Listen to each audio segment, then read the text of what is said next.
the two titans of the Zelda series and two of the most critically acclaimed games ever made. Join Andres, Brandon, Mars, and me, Sean Murray, in a casual debate about which is better, Ocarina of Time or Breath of the Wild.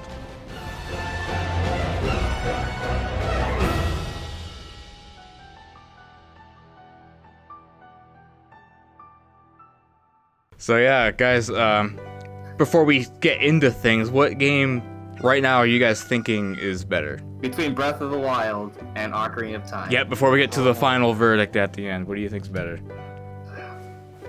This is hard, man. I mean, obviously Breath of the Wild, from a technological perspective, is the better game, because it came out in 2017 as opposed to 1998.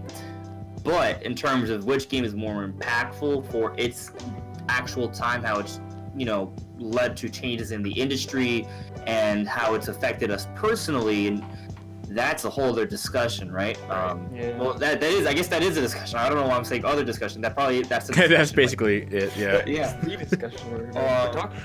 Well, for me, right, I feel like I played Ocarina of Time at a pretty good time. Came out in 1998. I think I got it for when I turned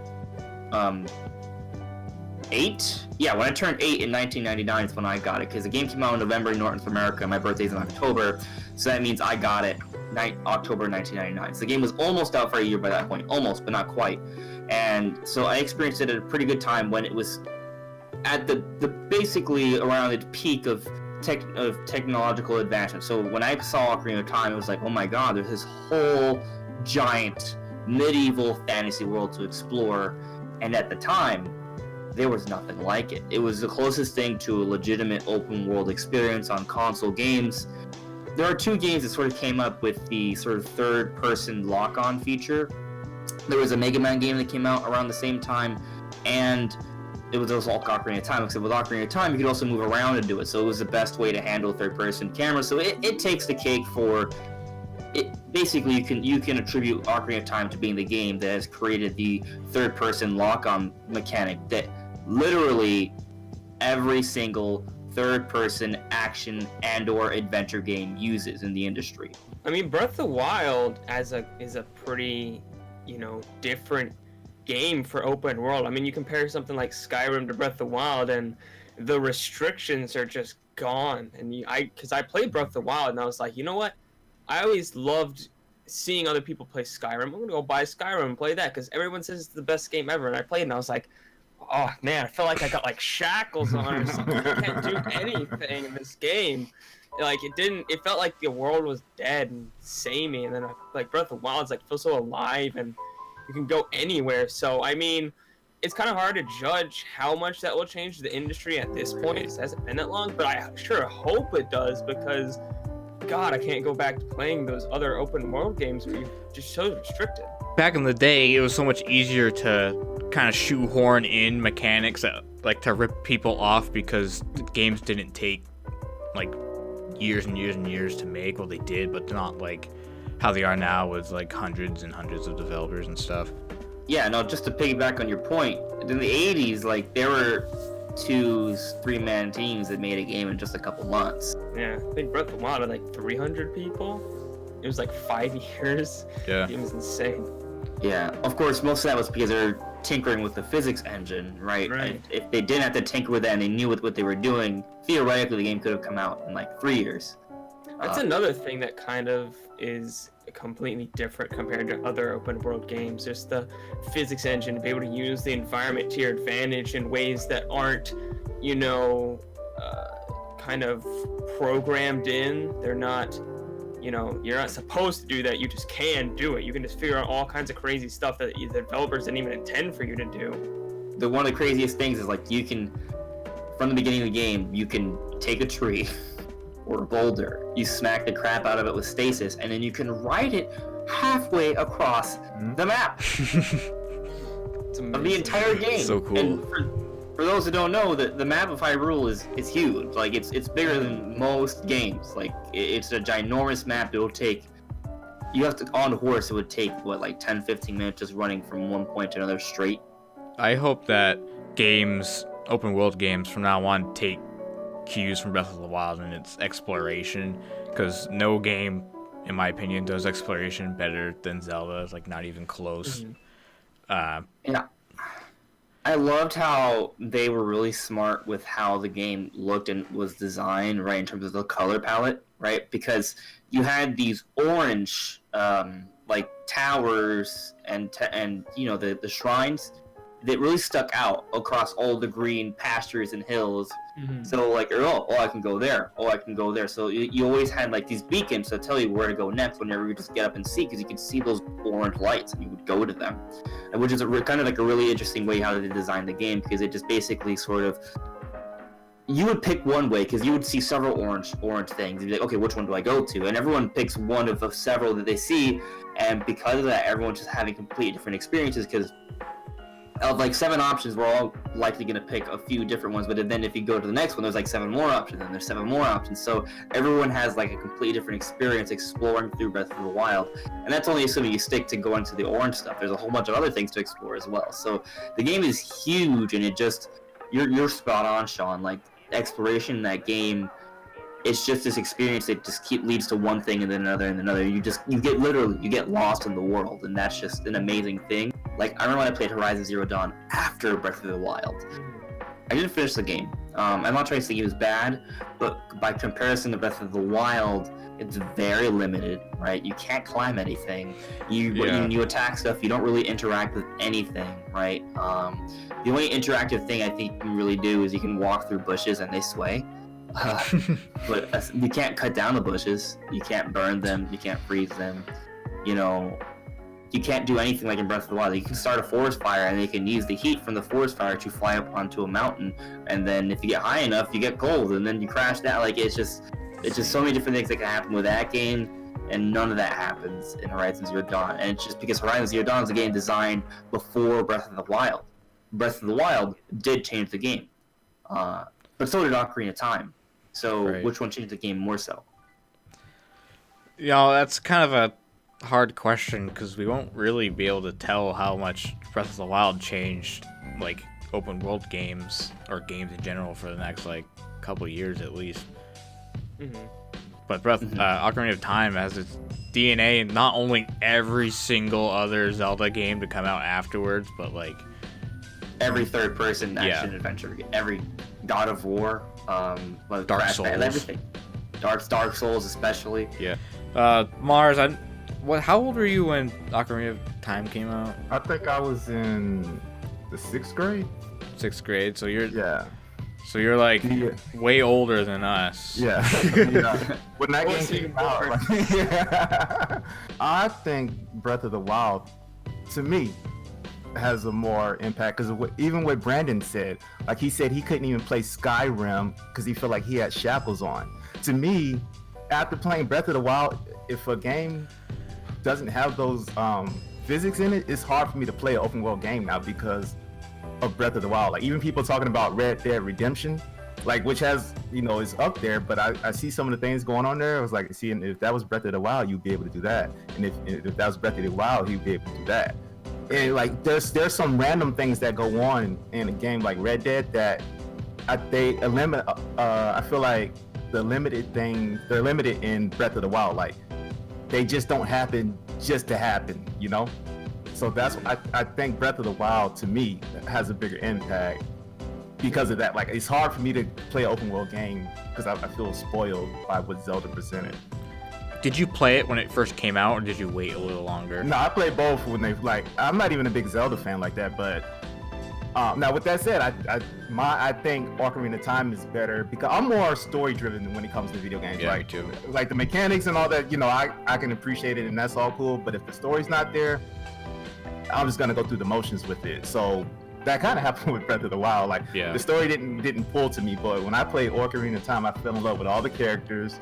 I was like, oh man, there's a boy sleeping in the bed. Oh, there's this like fairy thing. Oh, there's woods and you get lost. And oh, this tree just died. Oh, So I was like way more attached and like just like the story pulled me in, and then I didn't really, the mechanics followed and it just helped support it. Right. So I played them both when they came out, and when I played Ocarina of Time for I think 4 days straight. Because I played it during Christmas break, so that I didn't have to school or anything. Oof. And like that was back, before flat screen TV, so I was hogging up the big TV. Yep. and I had my 64 plugged up, so I played it for like 4 to 5 days straight. You know, Breath of the Wild, I like it, and it's top notch. But Ocarina of Time.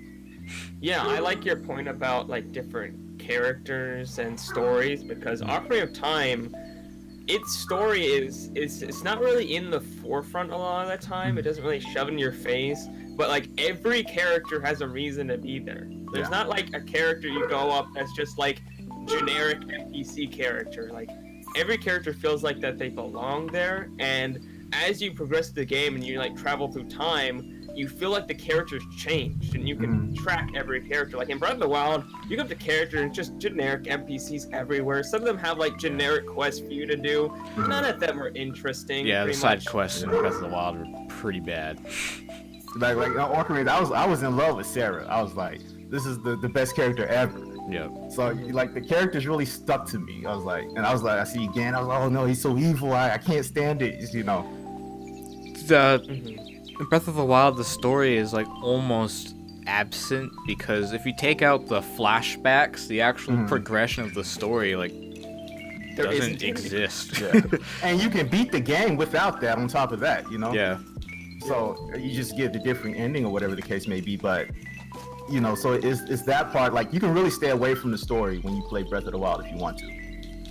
Yeah, it's not really trying to be that kind of game though, so it's kind of hard to really put that against it, because it's like they're not trying to. But I will say that, you guys remember the trailer that happened at the Switch presentation, and how they made it seem like it was going to be the biggest, most story-driven game ever, with like the best song ever written. Oh, you learn like the entire story beats in the first few hours of the game. Once you're off the Great Plateau, all you learn essentially after that is more detailed versions of things you already knew.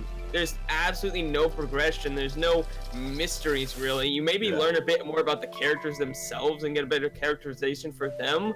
But overall, I mean, they're not the most interesting characters, even in my opinion. They're okay. They work.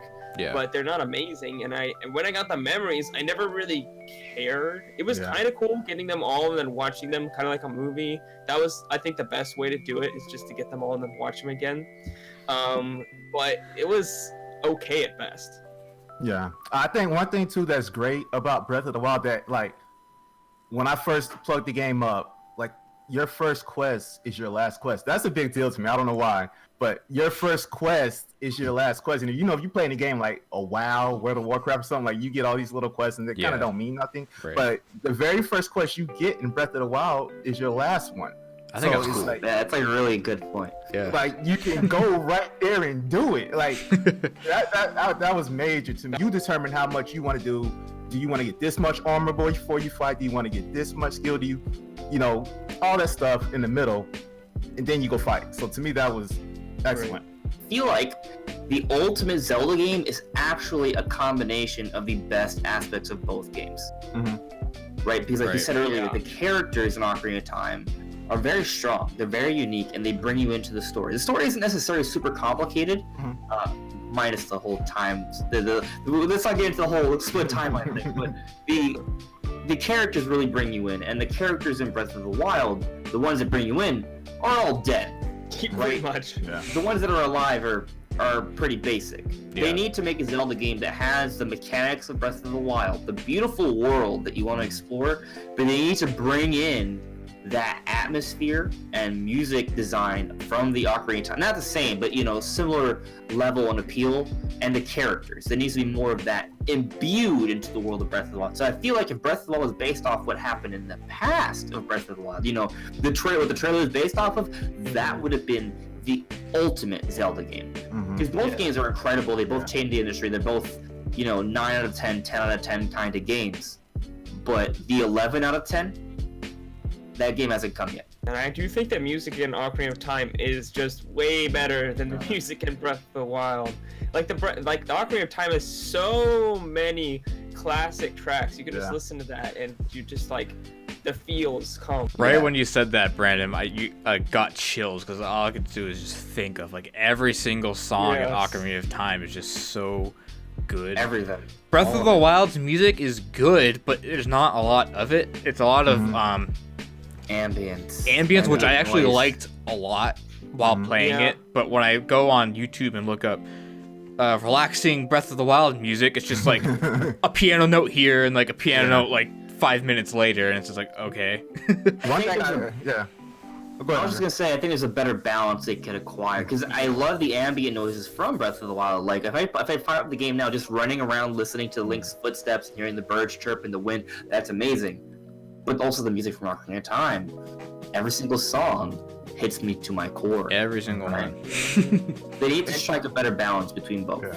I think with Breath of the Wild though, what I will say is, you know how you get closer to Hyrule Castle, and it starts to ramp up. Like you're all out there, and it's all your chill, birds chirping, cool, whatever. But you get closer to that castle, it lets you know, like, hold up.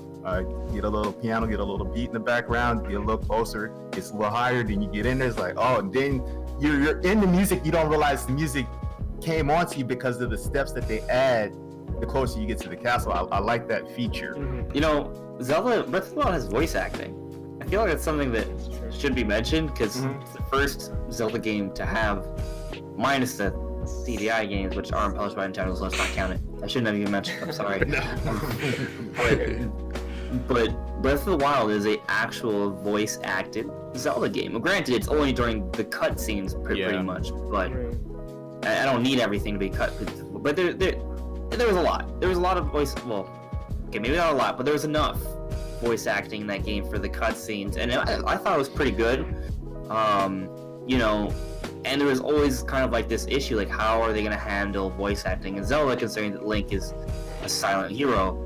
I think that it did okay, but I'll also say that I noticed that there were moments with the acting that felt awkward. And I think that awkwardness, large in part, has to do with that they were trying to squeeze around the fact that Link can't actually talk. I think they should just suck it up and let him say some words. I mean, there was sometimes like, just say okay. Yeah. Or yes, just say something. I was like, say something. Right. Yeah. Yeah. Just have him say that. Zelda says, "Oh, I love you, Link. You're my true hero." Like he's just standing there. It's like, you gotta say something. Like, alright, sure. It just looks like he does not care. Yeah. Okay. The actual voice acting characters, some of them are good, and some of them aren't as good. None of them are bad, per se. Cheesy. But not all of them are great. Zelda in particular is not the best. You didn't care. What? You didn't Oh, care are you for serious? I actually liked her a think Zelda's lot. voice is one of the strongest ones. Yeah. I think wow. like that person got paid the most. I feel like. Oh yeah, definitely. She was okay. A I penny. feel like Zelda's the one people complain about the most, to be Really? honest. I think there's a lot of people who agree with me. Zelda's not the greatest voice actor ever. I loved mean, her like- British accent. Oh, I thought it was great. Yeah. I like it. I mean, listen to the game in Japanese. I don't know. I mean, it wasn't bad. It just wasn't like amazing. Some of the other characters were really good, and she had some scenes where she was just awkward, and it was weird. To be honest with you, I don't agree. I mean, look, I'm not saying you're wrong. I'm just saying, for me, like, I think they did pretty much as good as I could reasonably expect for Zelda to ever sound. Yeah. In my opinion. But look, here's the thing. So you got, if you say Zelda is a good voice actor, right? I think I can see what Brandon's saying. Like, you got this good voice actor on one side, and then talking to somebody that doesn't talk, that doesn't respond to what the person, so there were those awkward, Brandon, I know what you're saying, like, there were some awkward times, like, even if Zelda did so great, the voice acting, like, Zelda, Link just standing there. It's So like, maybe the issue is not the voice actress. yeah. It's the fact that Link is silent. And Yes, the transition between the two is the conversation between the two. Yeah. It makes it fall flat. Like that. If anything, that I can see, but because I think the voice actress did a great job. Mhm. I like have it, zero complaints. Right. I suppose the she other kind complaint- I have some of complaints. I think the problem I had is her emotions were very like she was just kind of like flatlined the whole time, and I just felt like she didn't express her emotions as well as she could have. Like, she was just kind of the same. I don't know. I felt like she really wanted to. Like I felt her struggle. Like with her not being able to use like her abilities that she was supposed to be able to use. Like, why can't I do this? I'm supposed to be the savior or whatever. Like, I felt her in that. I'm with you, Mars. I felt it too. I just felt like she was kind of the same. I did the Japanese one, at least from when I never played the game in Japanese, but from the trailers, the Japanese voice actor is way better. She just, especially, you know, that infamous crying scene that everyone compares the English to the Japanese dub, way better in Japanese. She like actually feel like you get chills. You're like, holy shit, like she's like she's in a rough shape right now. And you listen to the English one, you're like, she had a bad I'm day. gonna check it out. Yeah. How do you guys feel about the bosses? Oh, the bosses in Ocarina of Time are just way better. Yeah. And the bosses in like every Zelda game are better than Breath of the Wild. They're trash. Breath of the Wild had bad dungeon bosses, Yeah. but the overworld bosses are something unique, and I hope they really expand. I want those epic design bosses like from Ocarina of Time and Twilight Princess, because those games had some of the best bosses ever. But also they need to have those overworld bosses. Those are really, really cool. I want more of that too. I want more of everything actually.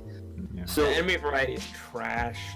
I will say that let's not say trash. Let's not go that far, man. Nah, it's trash. Yeah, I'm not going that far. It's bad. There's barely any variety. You go in, it's different color variety of like every enemy. Like any other open world game or RPG or literally any other Zelda game has like way more different types of enemies than Breath of the Wild. Yeah, well, They all played like the same. I feel like when you fight something, they don't feel that much different to fight. And like when you fight an enemy in another Zelda game, like they all feel different and they all have different strategies of how to beat them. Zelda's kind of just like hack and slash, just kill them with your best item. Just like you don't really think, like there's not really strategy. Like in other Zelda games, there's a bunch of strategy to how you attack an enemy and where it can be attacked and stuff. well, I mean, it's not that you're wrong, but I do feel there is more ways to fight. Like you don't just fight with your weapons, right? And each weapon type does have like a different variant, and there's a whole parrying and dodging mechanic and stuff. But I would like it if they were more quick time attacks besides just the slow down bow attack and the flurry rush. Yeah. I mean, you have moves you can do. They're just not necessary because any enemy can be destroyed by like anywhere on their body with anything. But also, it's not just with attacking with your actual weapon. Like, there's so many different ways to kill an enemy in Breath of the Wild. Like, you just throw a boulder on it, you put it in stasis and you knock it down, you freeze it, you burn it alive, you blow it up. Like, you know, like there's a lot of different ways to get really creative about killing enemies in Breath of the Wild. Like, you can get one enemy to throw another bokoblin. Like, that's crazy. There are things like that, but I find usually they're more tedious and a lot of times they don't work that well, especially when you start getting like white versions or silver versions of enemies that are really like just have ridiculous amounts of health. Like it gets to the point where other ways of attacking are kind of pointless and a waste of time. So you are way better off just going in with your strongest sword or whatever and hitting them in the face. Like back when, you know, bombs actually did any amount of damage, yeah, they were fun to like figure out how to like launch different like explosive barrels, like, and then you get to the white enemies, you launch the explosive barrel and you're like hit it right in the face and it does like yeah, true. a 20th of its health and you're like, oh well, that did nothing. I will say that I think Calamity Ganon's design is like really fucking good. Like he just looks so cool and like lifeless that he is ready to just destroy everything he possibly can. And like he's like has different parts of. He has like 10 different arms. You know, looks like a spider kind of. I think it looks wicked cool. I think it looks way better than Beast Ganon ever has. Like that's definitely my favorite design of Ganon in general. I think it's a really strong final boss, except the problem is that it's not a final boss. And well, I'm just talking about like his character design, not necessarily like the fight. Visually, I think he's cool. Maybe I don't know. Beast Ganon's pretty damn cool. I think the Ganon in Ocarina of Time, when you run down the bottom of the tower and you see him pull out he evolves into the tusk. He becomes the Beast King. He becomes the Demon King Ganon. He's not Ganondorf. Isn't this an interesting thing? I think some people think he transforms because he has the option to, and he's done it before. I think that is the first time he becomes Demon King Ganon. There, when everything is blown up and you think you beat the game and you didn't actually. That is the first time he becomes Demon King Ganon, and it's crazy. And I actually think that is the best final boss in the Zelda series. And thematically speaking, in terms of story and how it all built up in terms of the hype and the climax, like I think that is really cool. And I feel like for Breath of the Wild, while I did actually also think the boss inside the castle is really cool and pretty hard actually, I didn't like the victory lap boss right after. The second boss sucks. Yeah. It's so boring. There's literally like almost no way it could ever hit you. It's just, it's so bad. So I would definitely give the bosses and characters to Ocarina of Time and music, I think. Because Ocarina of Time has some ambient noise as well, right? The ambient noise in Breath of the Wild is incredibly geniusly designed, but I think it needs more thematic music on top of that. But the world is obviously goes to Breath of the Wild, I think. Like, the world is great.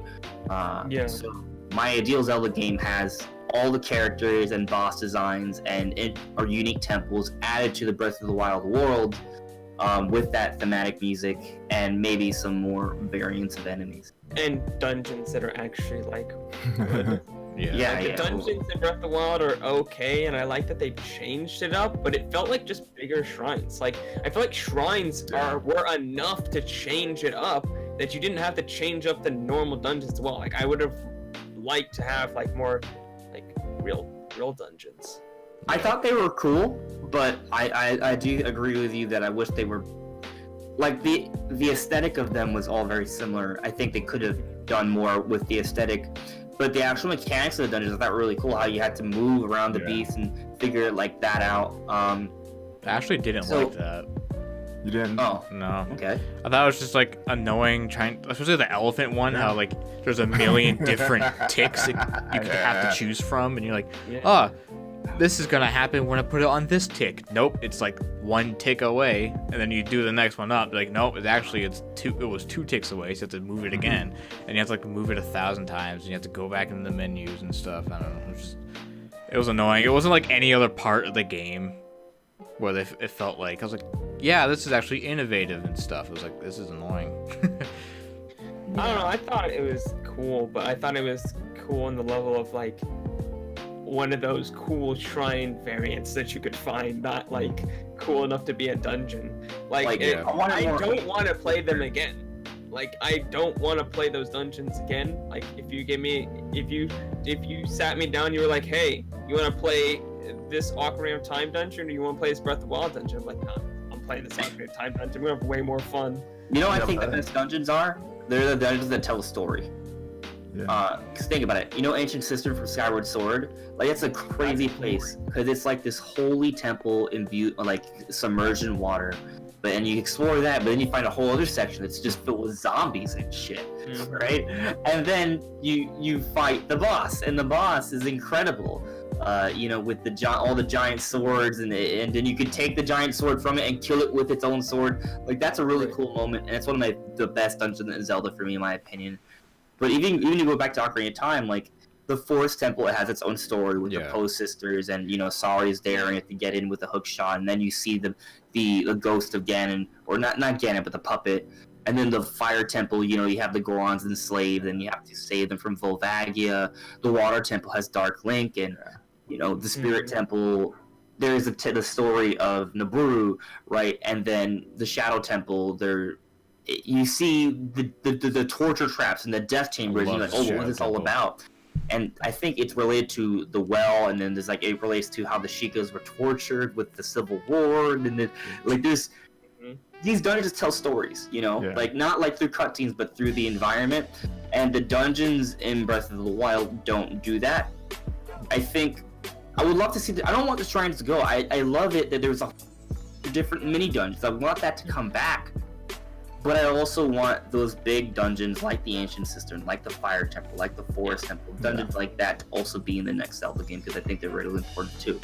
Yeah, and I think they kind of lost the fact that items and stuff can still be used for dungeons. Like having like, just because you can get any item anywhere doesn't mean you can't use items for puzzles. As long as you supply items in the dungeon to use, you can still use them for different puzzles and things. I feel like they kind of forgot that, and they're just like, oh no, we're just gonna use your basic, you know, mechanics, your magnesis and your and stuff, and which is great for the shrines, but like I want to use other types of puzzles. Like that's the problem with the dungeons, just feel like bigger shrines because they don't change up the way the puzzles work really.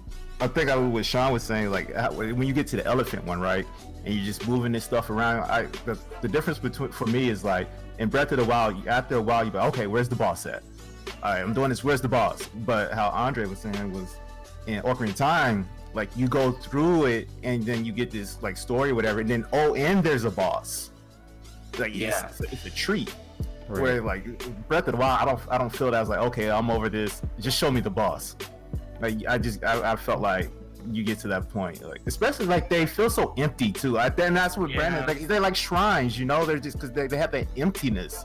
Like you're just here and trying to figure out the puzzle, and then you get to fight the boss. I was like, okay, I'm over the puzzle part. Where's the boss? Whereas Ocarina of Time, like you get the the story, whatever, like Water Temple, whatever, you go through it, and then you get to fight a boss. Like it's a treat.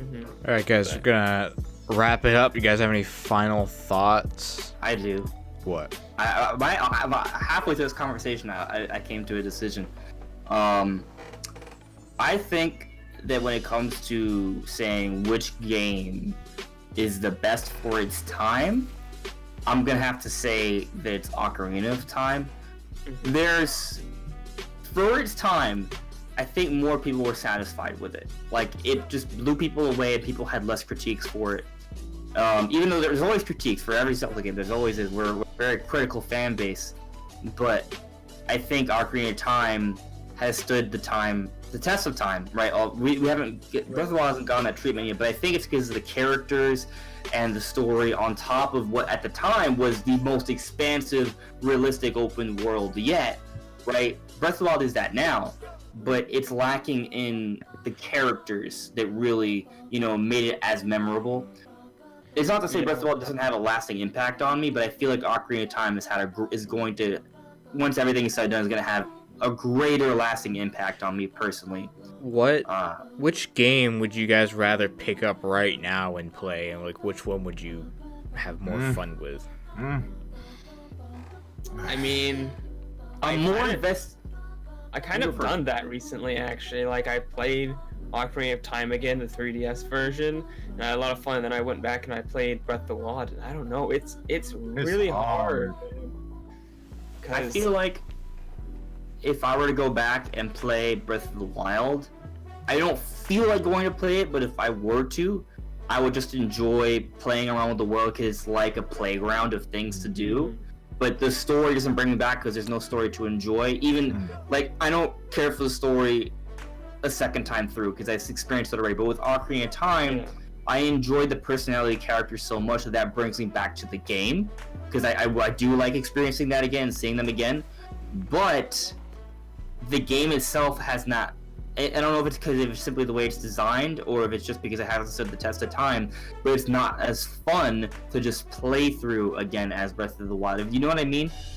Like, I guess some aspects of Ocarina of Time are a little cumbersome, like moving around, moving blocks and stuff.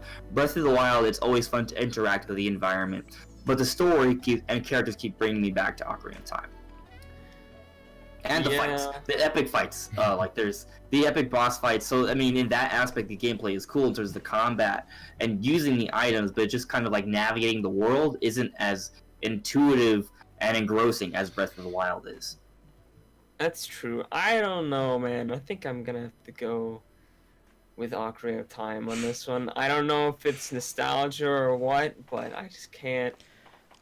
I just can't see myself picking Breath of the Wild over it. Just how many issues I have with Breath of the Wild. Even though I think Breath of the Wild is an absolutely amazing game, I think it can really change the industry going forward with open world games.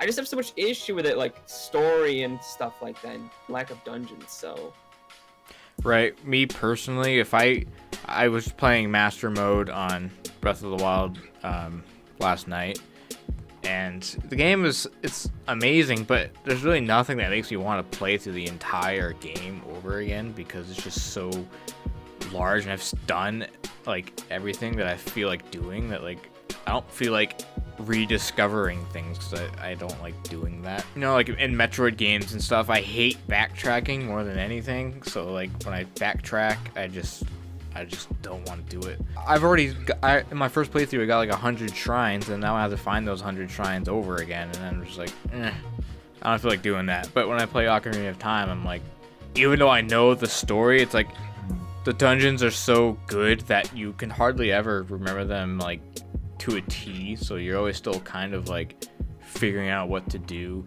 and like the story is just so good, and the music and the characters and everything, it's just I think it's personally for me better to play through than Breath of the Wild personally. Replayed through. Yeah, Breath of the Wild is one of the, I think the most fun I had in Breath of the Wild was exploring the environment for the first time and finding everything. And then, you know, once you found it, well, I mean, it's not fun to find something you've already found. Yeah. I think they need to find a way to get us to come back to Breath of the Wild. Like maybe some sort of arcadey aspect to it that they could add. It kind of mixes things up and it feels different every time you go into it.